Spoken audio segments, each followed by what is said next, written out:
Well, hello there, welcome back to my channel. This is the Unintentional ASMR Book Club. If you're new here, welcome and thanks for joining in. You're just in time. Also, we are almost to 500 total subscriber count. Thank you to each and every one of you who subscribe.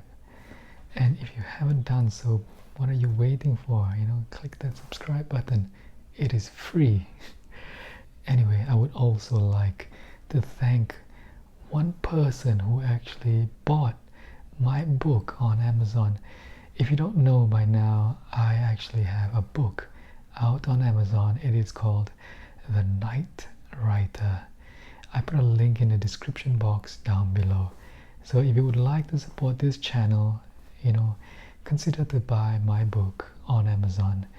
This book is a journal. You can write your story, the stories that you had in your dreams, the dreams that you had the night before.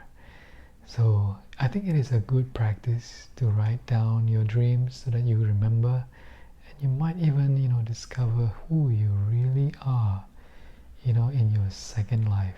I consider dreaming to be, your experiences in your second life. But anyway, enough of that. Tonight's book is called Coraline, and it is by Neil Gaiman. So without further ado, let's begin. I will be reading from chapter 1. Coraline discovered the door a little while after they moved into the house.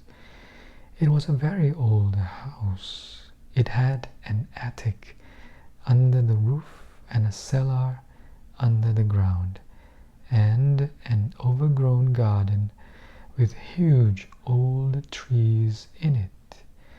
Coraline's family didn't own all of the house. It was too big for that. Instead, they owned part of it. There were other people who lived in the old house. Miss Spink and Miss Forcible lived in the flat below Coraline's on the ground floor. They were both old and round, and they lived in their flat with a number of aging Highland terriers who had names like Hamish and Andrew and Jock. Once upon a time, Miss Spink and Miss Forcible had been actresses, as Miss Spink told Coraline the first time she met her. "You see, Caroline," Miss Spink said, getting Coraline's name wrong, "both myself and Miss Forcible were famous actresses in our time. We trod the boards, lovey. Oh, don't let Hamish eat the fruitcake, or he'll be up all night with his tummy." "It's Coraline, not Caroline. Coraline," said Coraline. In the flat above Coraline's, under the roof, was a crazy old man with a big mustache. He told Coraline that he was training a mouse circus. He wouldn't let anyone see it. "One day, little Caroline, when they are all ready, everyone in the whole world will see the wonders of my mouse circus. You ask me why you cannot see it now. Is that what you asked me?" "No," said Coraline quietly. "I asked you not to call me Caroline. It's Coraline.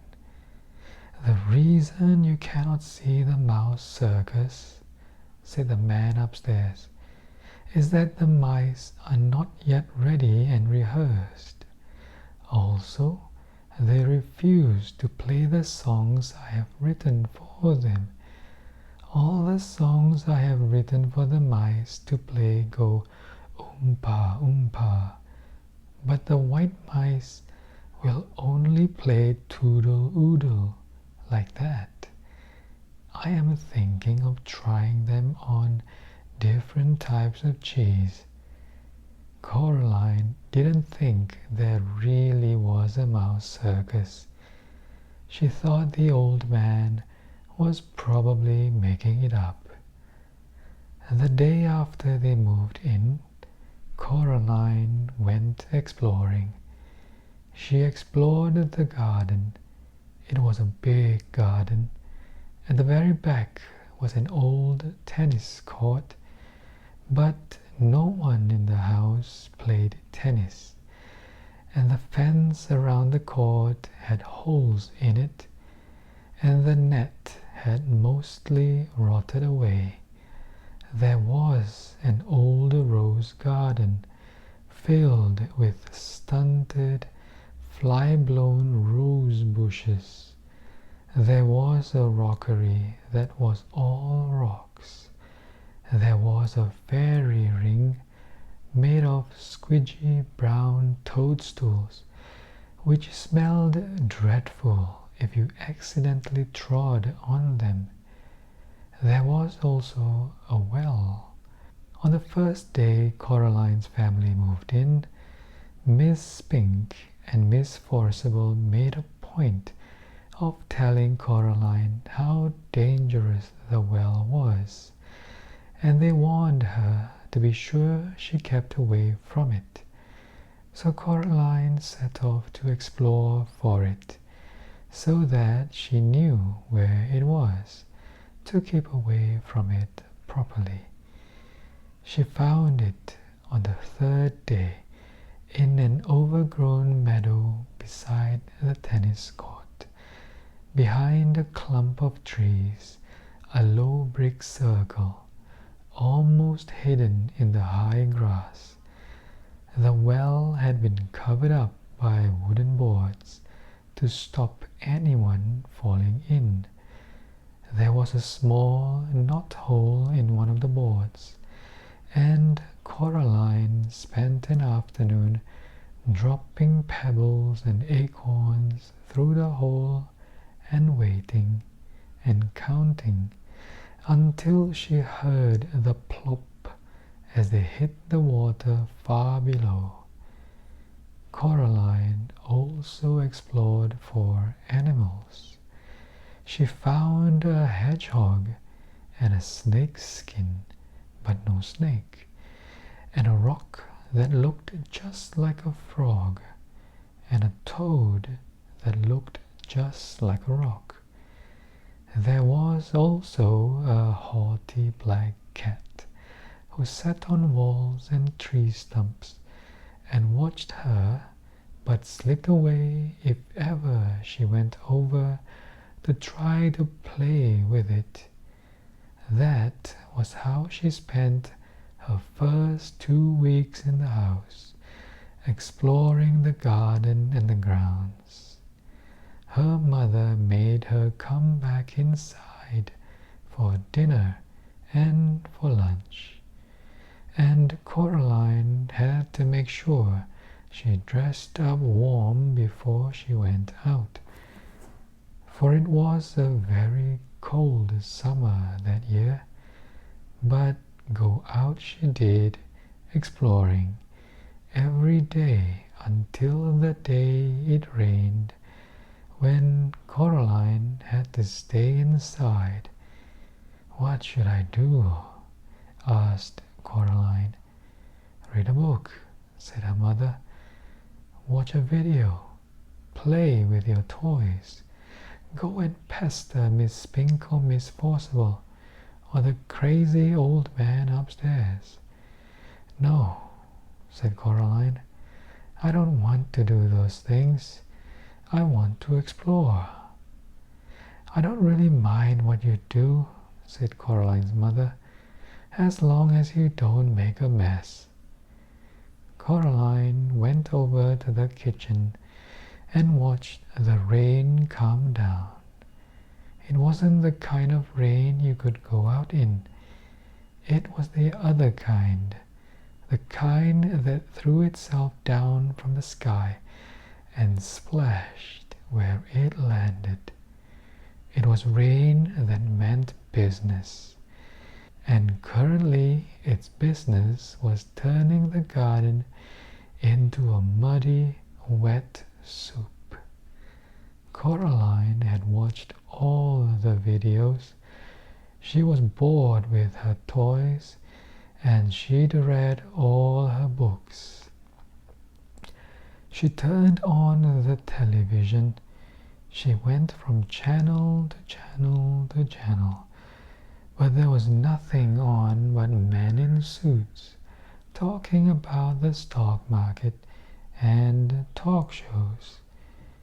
Eventually, she found something to watch. It was the last half of a natural history program about something called protective coloration. She watched animals, birds, and insects which disguised themselves as leaves or twigs or other animals to escape from things that could hurt them. She enjoyed it, but it ended too soon and was followed by a program about a cake factory. It was time to talk to her father. Coraline's father was home. Both of her parents worked, doing things on computers, which meant that they were home a lot of the time. Each of them had their own study. "Hello, Coraline," he said when she came in, without turning round. It's raining." "Yup," said her father.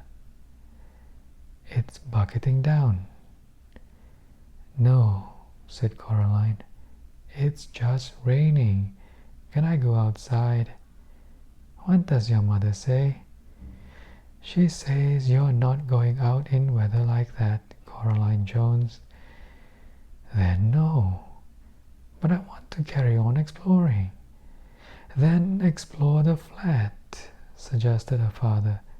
"Look, here's a piece of paper and a pen. Count all the doors and windows. List everything blue. Mount an expedition to discover the hot water tank, and leave me alone to work. Can I go into the drawing room?" The drawing room was where the Joneses kept the expensive and uncomfortable furniture Coraline's grandmother had left them when she died. Coraline wasn't allowed in there. Nobody went in there. It was only for best. If you don't make a mess and you don't touch anything. Coraline considered this carefully. Then she took the paper and pen and went off to explore the inside of the flat. She discovered the hot water tank. It was in a cupboard in the kitchen. She counted everything blue, 153. She counted the windows, 21. She counted the doors, 14. Of the doors that she found, 13 opened and closed. The other, the big carved brown wooden door at the far corner of the drawing room, was locked. She said to her mother, "Where does that door go?" "Nowhere, dear." "It has to go somewhere." Her mother shook her head. "Look," she told Coraline. She reached up and took a string of keys from the top of the kitchen door frame. She sorted through them carefully and selected the oldest, biggest, blackest, rustiest key. They went into the drawing room. She unlocked the door with the key. The door swung open. Her mother was right. The door didn't go anywhere. It opened onto a brick wall. "When this place was just one house," said Caroline's mother, "that door went somewhere. When they turned the house into flats, they simply bricked it up. The other side is the empty flat on the other side of the house, the one that's still for sale." She shut the door and put the string of keys back on top of the kitchen door frame. "You didn't lock it," said Coraline. Her mother shrugged. "Why should I lock it?" she asked. "It doesn't go anywhere." Coraline didn't say anything. It was nearly dark outside now, and the rain was still coming down, pattering against the windows and blurring the lights of the cars in the street outside. Coraline's father stopped working and made them all dinner. Coraline was disgusted. "Daddy," she said, "you've made a recipe again." "It's leek-and potato stew with a tarragon garnish and melted Gruyere cheese," he admitted. Coraline sighed. Then she went to the freezer and got out some microwave chips and a microwave mini pizza. I don't like recipes," she told her father, while her dinner went around and around, and the little red numbers on the microwave oven counted down to 0. "If you tried it, maybe you'd like it," said Coraline's father, but she shook her head. Alright, so that was part of chapter 1. I hope you do like that reading. If you do give it a like. And if you really love it, do share it with someone you think would enjoy listening to this kind of reading. So, I hope you have a good rest of the evening. It is late for me. It is time for me to go to bed. And I think I'll see you in the next video. Until then, goodbye.